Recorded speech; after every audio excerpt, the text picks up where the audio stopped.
मंगलम कौशलेन्द्राय महनीय गुणाब्धये चक्रवर्ती तनूजाय सार्वभौमाय मंगलम।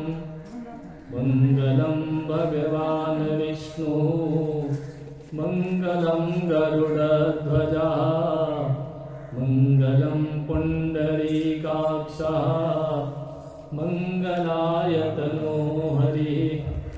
ब्रह्मानंदं परमसुखदं केवलं ज्ञानमूर्तिं द्वन्द्वातीतं गगनसदृशं तत्त्वमस्यादिलक्ष्यम् एकं नित्यं विमलमचलं सर्वधि साक्षिभूतं भावातीतं त्रिगुणरहितं सद्गुरुं तं नमामि।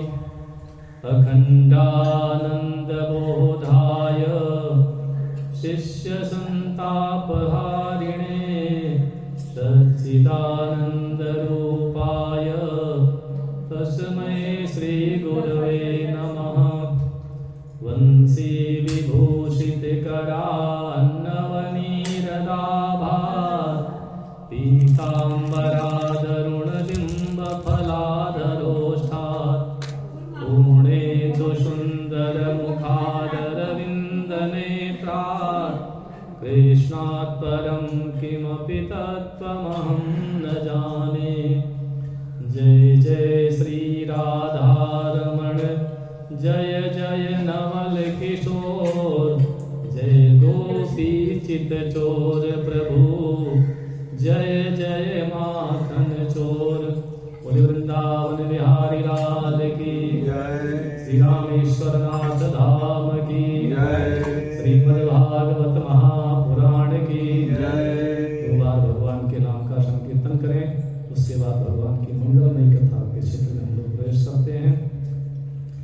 गोविंद हरे गोपाल हरे गोविंद हरे गोपाल हरे गोविंद हरे गोपाल हरे गोविंद हरे गोपाल हरे। जय जय प्रभु दीन दयाल हरे जय जय प्रभु दीन दयाल हरे जय जय प्रभु दीन दयाल हरे जय जय प्रभु दीन दयाल हरे। गोविंद हरे गोपाल हरे गोविंद हरे गोपाल हरे गोविंद हरे गोपाल हरे गोविंद हरे गोपाल हरे। जय राधा रुक्मिणी श्याम हरे जय राधा रुक्मिणी श्याम हरे जय राधा रुक्मिणी श्याम हरे जय राधा रुक्मिणी श्याम हरे। जय जय पूरण सुख धाम हरे जय जय पूर्ण सुख धाम हरे जय जय पूरण सुख धाम हरे जय जय पूर्ण सुख धाम हरे। गोविंद हरे गोपाल हरे गोविंद हरे गोपाल हरे गोविंद हरे गोपाल हरे गोविंद हरे गोपाल हरे। बोले वृंदावन बिहारी लाल की जय। श्रीमद्भागवत महापुराण की जय। अपने यहाँ बताया गया है कि व्यक्ति का भाग्योदय कब होता है। तो भाग्योदय का अपने श्रीमद् भागवत महापुराण में एक प्रमाण दिया गया कि भाग्योदय न बहुजन्म समर्चितेन। भाग्योदय उसको बताया गया कि जब हमको सत्संग का लाभ मिले, भगवान की कथा सुनने का अवसर मिले, तो उसे व्यक्ति का भाग्योदय होना बताया गया है। आज हम इतने लोग भगवान की कृपा से उनकी छत्र छाया में आकर के उनकी पावन कथा सुनने के लिए इस रामेश्वर धाम में, जहाँ हमारे प्रभु राम जी पधारे, उन्होंने यहाँ पर भगवान रामेश्वर नाथ की स्थापना की। यहीं से सेतु बांध करके अनाचारी दुष्ट रावण को परास्त करने के लिए भगवान ने लंकापुरी पर चढ़ाई की थी। ये बड़ा ही दिव्य स्थान है और हम लोगों के लिए भगवान की कृपा है कि हम लोग यहाँ आए और भगवान की चर्चा भी हम लोग करेंगे। श्रीमद् भागवत महापुराण 12 स्कंदों में 335 अध्यायों में और 18,000 श्लोकों में स्वामी श्री वेद व्यास जी के द्वारा रचित है। इस भागवत महापुराण में सबसे पहले महात्म की कथा आती है, तो हम लोग पहले महात्म की कथा सुनते हैं। श्रीमद् भागवत महापुराण के महात्म का प्रथम श्लोक है, सच्चिदानंद रूपाय विश्वोत्पत्त्यादि हेतवे तापत्रय विनाशाय श्री कृष्णाय वयं नुमः। मतलब जो संसार के उत्पत्ति, स्थिति, विनाश के कारण है, तीनों प्रकार के दैहिक, दैविक, भौतिक तापों का नाश करने वाले हैं, उन सत्य, चित्त और आनंद के स्वरूप भगवान श्री कृष्ण को हम सभी लोग प्रणाम करते हैं। भागवतकार कहते हैं कि परमात्मा के 3 स्वरूप बताए गए, सत्य, चित्त और आनंद। सत्य जो है पूरे संसार में प्रकट रूप से व्याप्त है, चित्त जो है मौन है और आनंद दिखाई नहीं देता बाहर से। जड़ वस्तुओं में सत्य और चित्त है परंतु आनंद नहीं है, लेकिन जो चैतन्य वस्तुएं हैं, जो जीव है, उसमें सत्य, चित्त प्रकट होता है लेकिन आनंद अंदर रहता है, अव्यक्त रहता है। सबके अंदर जो है आनंद विराजमान है, लेकिन हम सब लोग बाहर आनंद खोजते हैं। कोई साधन में आनंद खोजता है, कोई वस्तुओं में आनंद खोजता है। किसी को लगता है कि हमारे लड़के की नौकरी आ जाए तो आनंद आ जाएगा, किसी के यहाँ होता है कि हमारे यहाँ कोई नई मोटर आ जाए, नया मकान बन जाए, नया धन संपत्ति आ जाए तो आनंद मिलेगा। लेकिन शास्त्र कहते हैं कि आनंद क्षणिक है, टिकाऊ नहीं है। सही आनंद वो है जो अपने अंदर विराजमान है। जिस दिन हमें उस आनंद की प्राप्ति हो जाएगी तो हमें बाहर कहीं आनंद खोजने की आवश्यकता नहीं रहेगी। तो हमारे जो परम पिता परमात्मा श्री कृष्ण जी हैं, वह हमारे अंदर ही विराजमान है। हम ईश्वर के अंश हैं और ईश्वर से चले हैं और हमारी यात्रा उन्हीं पर जाकर के भगवान को प्राप्त करके ईश्वर में समाहित होकर के समाप्त होगी। इसी के बीच में 84 लाख योनियां हैं, नाना प्रकार के जन्म जन्मांतर हैं। उसको पार करके, चाहे उसको भवसागर करें, चाहे माया का जाल कहें, उसको पार करने के बाद ही हमें परमात्मा की प्राप्ति होगी। अपने श्रीमद् भागवत पुराण में यही बात बार बार समझाई गई है कि आंतरिक आनंद जो वस्तु में नहीं है, संसार में नहीं, किसी घटना में उसका जोड़ नहीं है। कभी कभी हमको, आपको भी लगता है, किसी को लगता है जैसे अंदर से कोई आनंद फूट रहा है, बड़ी खुशी लग रही है, बड़ा कहना पता नहीं क्यों मन बड़ा प्रसन्न है, सुबह से ही बड़ा प्रसन्न है। वही वास्तविक आनंद है जो किसी वस्तु से, किसी घटना से या किसी भी व्यक्ति से बंधा हुआ नहीं है। तो श्रीमद् भागवत महापुराण में इसी सिद्धांत को बताया गया है कि उस आंतरिक आनंद को हम लोग कैसे प्राप्त करें और भगवान से मिल जाएं। जैसे दूध में मक्खन रहता है, दिखाई नहीं देता है, लेकिन जब उसमें दही जमा करके मथ करके मक्खन को निकाल लिया जाता है। इसी प्रकार से जो हमारे मन के अंदर, शरीर के अंदर जो आंतरिक आनंद है तो खूब भरा हुआ, क्योंकि हम परमात्मा के अंश हैं और परमात्मा सत्य चित्त आनंद स्वरूप है, तो हम भी आनंद स्वरूप है। लेकिन हमारा आनंद जैसे दूध में मक्खन छिपा रहता है, ऐसे हमारे मन में, हमारी आत्मा में आनंद छुपा हुआ है।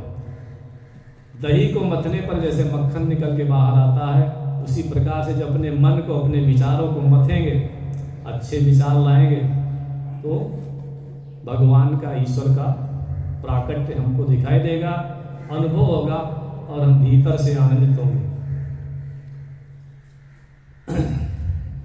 इस संसार में कोई भी प्राणी ऐसा नहीं है जो शांति न चाहता हो, जो आनंद न चाहता हो। सब लोग चाहते हैं कि शांति बनी रहे, आनंद बना रहे, और इसी के लिए प्रयास भी करते हैं, लेकिन खोज करते करते कहीं के कहीं पहुंच जाते हैं, छोड़ छाड़ करके इधर के उधर चले गए, तो ना आनंद मिल पाता है और ना शांति मिल पाती है, लोग भटकते रहते हैं। तो श्रीमद् भागवत पुराण यही बात बताता है कि जो हमारी जो भी आनंद है वो अंदर है, किसी विषय से, किसी वस्तु से, किसी घटना से बना हुआ नहीं कि कोई हमारे यहाँ अच्छी घटना घट जाएगी, हम बीमारी ठीक हो जाएगी तो हमको आनंद आ जाएगा, बढ़िया मकान हो जाएगा तो हमको आनंद आ जाएगा, ऐसा कुछ नहीं है। आनंद एक अनुभूति है, एक आत्मा की क्रियाशीलता है जो अपने अंदर विराजमान है। अपने परमपिता परमात्मा भगवान श्री कृष्ण पूर्ण रूप से आनंद स्वरूप हैं। उनके जीवन में भी बहुत सारी अच्छी बुरी घटनाएं घटी। उनके प्रसूति ग्रह से उनके बड़े बेटे प्रद्युम्न का अपहरण हो गया, और जो 15 वर्षों तक पता ही नहीं लगा कि गया कहाँ है, जबकि हमारे परमपिता श्री कृष्ण उस समय के सर्व समर्थवान और सर्वाधिक शक्तिशाली प्रभुत्व वाले शासक थे। त्रैलोक्य में उनका नाम था, मान था, शान था, लेकिन उन्हीं के घर में चोरी हुई और पता नहीं लगा। अहम आप होते तो रो रो करके प्राण दे देते, लेकिन हमारे कृष्ण भगवान के चेहरे से कभी मुस्कान या प्रसन्नता गायब नहीं हुई। यही वास्तविक आनंद है। घटना से हम प्रभावित न हो, घटना कोई भी घटे, चाहे नजदीक में हो चाहे बाहर हो, तो हमारा आनंद खंडित न हो, वही सच्चिदानंद या सच्चित आनंद कहा जाता है। हमारे भगवान आनंद स्वरूप हैं, और ऐसे परम पिता परमात्मा की उपासना करते हैं। उनके सन्निकट हम जाने का प्रयास करते हैं कि वह आनंद की किरण, वो आनंद की लहर हमारे अंदर भी जगे और हमको भी शांति मिले, आनंद मिले। संसार के जितने पदार्थ हैं सब नाशवान हैं। जो भी है, चाहे धन संपत्ति है, चाहे अपना बुद्धि विवेक भी, कुछ भी है, सब नाश हो जाएगा। केवल ईश्वर ही, उन्हीं को नष्ट नहीं होना है। वही पहले भी थे, वही आज भी हैं, वही आगे भी रहेंगे।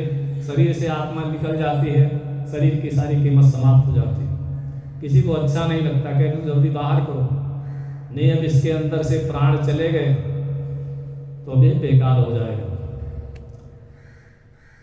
तो हम लोगों का अवतार या हम लोगों का जन्म हुआ है भगवान से बिछड़ने के बाद भगवान की प्राप्ति के लिए। तो हमें ऐसा प्रयास करना चाहिए कि हम निर्मल हों, क्योंकि रामचरितमानस में कहा गया है कि भगवान किसको मिलेंगे, सबको नहीं मिलेंगे। पशु को भगवान नहीं मिलेंगे। निर्मल मन सो जन्म पावा, जिसका मन निर्मल होगा उसी को ईश्वर मिलेंगे। और मन को निर्मल करने के लिए बड़ी तपस्या है, बड़े अभ्यास हैं। पता लगता है हमने अभ्यास किया कि आज से क्रोध नहीं करेंगे, 10-12 दिन अच्छे से चला, और उसके बाद एक ऐसा क्रोध का रेला आया कि पुराना अभ्यास सब गड़बड़ा गया। और फिर सोचते चलो अब जब फिसल पड़े तो हर गंगा, अब क्या फायदा अभ्यास करेंगे, टूट जाता है। लेकिन शास्त्र कहते हैं नहीं, चले वे बराबर अभ्यास करते रहना चाहिए। छोटा बच्चा बार बार जमीन पर गिरता है, चोट खाता है, लेकिन धीरे धीरे अभ्यास करके एक दिन वो दौड़ना शुरू कर देता है। इसी तरह से हम भी अभ्यास करेंगे। क्या अभ्यास करेंगे? श्रीमद् भागवत महापुराण में बताया गया कि हम क्या करें कि भगवान के निकट जाएं, और क्या नहीं करें कि भगवान से दूर चले जाएंगे। तो 3 प्रकार से बताया गया कि भगवान का दर्शन हो सकता है। एक तो कभी कभी सपने में भगवान की झांकी दिखाई देती है, इसको अपने यहाँ साधारण दर्शन कहते हैं। भगवान के मंदिर में, भगवान की मूर्ति में ईश्वर का दर्शन होने लगे, उनका अनुभव होने लगे, इसको मध्यम प्रकार का दर्शन कहते हैं। और अपने अंतर में भगवान का दर्शन होने लगे, ये सबसे अच्छा माना गया है। लेकिन ये बहुत दुर्लभ है, और बहुत समय के अभ्यास के बाद ऐसी स्थिति आती है। और फिर ये जानिए कि ये सब एक जन्म का विषय नहीं। हम आप लोग जो यहाँ बैठे हैं, इसके पहले भी हो सकता है हम लोग यहाँ रामेश्वरम धाम में पूर्व जन्म में आए हों, और भगवान के चरणों में बैठ करके हमने कुछ जप तप अनुष्ठान किया हो, उसके पुण्य के स्वरूप, उसके पुण्य के फल स्वरूप ईश्वर ने हम सबको यहाँ भेजा है। ये आज एक दिन की तपस्या नहीं है, और भगवान की प्राप्ति के लिए जब हम उस रास्ते में चलते हैं तो उसमें जन्मों का, समय का कोई बंधन नहीं। कितना समय लगे, 1 जन्म लगे, 10 जन्म लगे। महात्मा बुद्ध कहते थे कि मेरा 300वां जन्म है जब मैं इस ईश्वर की बोधि वाली, बोधिसत्व वाली स्थिति को प्राप्त किया हूँ। स्वामी विवेकानंद कहते थे कि मेरे पीछे मेरे 3000 जन्मों की तपस्या है। हम आप लोगों को पता ही नहीं कितने 1-2 जन्म हुए, कितने हुए। तो इसमें कोई गिनती नहीं, बस ये अगर चल पड़े हैं तो मंजिल तक पहुंचेंगे। समय चाहे जितना लगे, थोड़ा ठीक ठाक चलेंगे, अच्छा रास्ता पकड़ेंगे, जल्दी पहुंचेंगे। टेढ़ा मेढ़ा किए तो घूम घूम करके चक्कर खाते रहेंगे, उसी को 84 का चक्कर कहते हैं। तो ईश्वर जो है किसी एक स्थान पर है, अपने मन में आ जाए कि फला जगह ईश्वर विराजमान है, तो ये भगवान का अप्रत्यक्ष साक्षात्कार माना जाता है।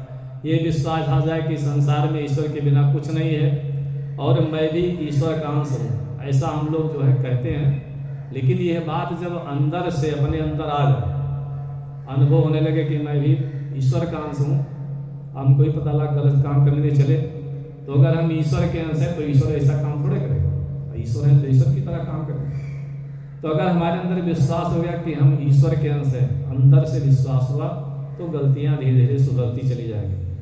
ईश्वर को जैसे हम जिसका चिंतन करते हैं, किसी हर आदमी का एक एक जो है आदर्श पुरुष होता है। कोई बेईमान को अपना आदर्श पुरुष मानता है, कोई नेता को मानता है, कोई बिजनेसमैन को अपना आदर्श पुरुष मानता है, कोई अच्छे अध्यापक को मानता है, कोई अच्छे साधु महात्मा को मानता है। इसी तरह से अगर हम लोग अपना आदर्श पुरुष को माने, ईश्वर को माने, और जिसको अपना आदर्श पुरुष मानता है, उसी तरह से जो है धीरे धीरे चलते चलते उसके अंदर उसके गुण आने लगते हैं।